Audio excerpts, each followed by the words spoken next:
One of the most useful things you can learn to play on a guitar is a power chord, sometimes called a fifth chord.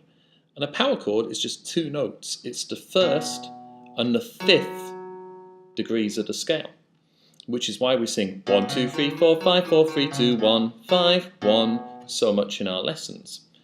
So if we take this idea, all we need to do is put our first finger on any fret of the 6th string, that's the lowest, the thickest string, and I'm putting it on the 7th fret so that you can see both of my hands in this video.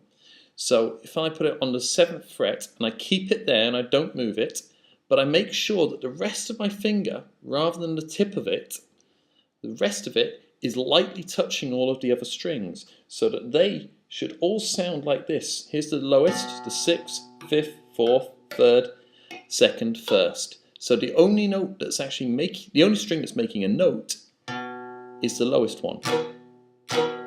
Now, if I then take my 3rd finger, my ring finger, and put it on the 9th fret, which is 2 frets higher, but on the 5th string, then I've got the 5th degree of the scale there. And I also angle that finger slightly so it mutes the 4th string as well. That way, if I accidentally strum all of the strings, I still just hear my 1 and 5. If I didn't try to mute that and I had my fingers all curved like this, we end up with all of the strings sounding and it not sounding like the chord we want. The chord we want sounds like this. But accidents do happen, so by having your fingers ready to mute the other strings,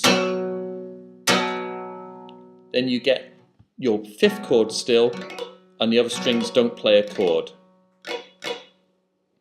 So that's a power chord. And the best thing about a power chord is you can move it anywhere on the fretboard to play any 5th chord. So you don't even need to know if a chord is major or minor, you just need to know the root name of it. So if I take this B chord, because it's on the 7th fret, and move it a semitone higher, so it's on the 8th fret, then I've got a C chord, C5, or a power chord of C. And I can move it anywhere I like. I'm just going to move it away slightly so you can see the rest of the guitar's fretboard. I'm going to play C and then G. And then I could move it up to the 5th fret and get A, down to the 1st fret and get F. So if I were to put that all together, it would sound like this. 8, 3, 5, 1. So as you can see, this is a really versatile chord, and at all of the workstations at Bayless Court there's a folder called Resources, and in there is a guide to which fret your first finger of your power chord should be on in order to be able to get any particular note you want. You can also find that sheet on the Band Academy website.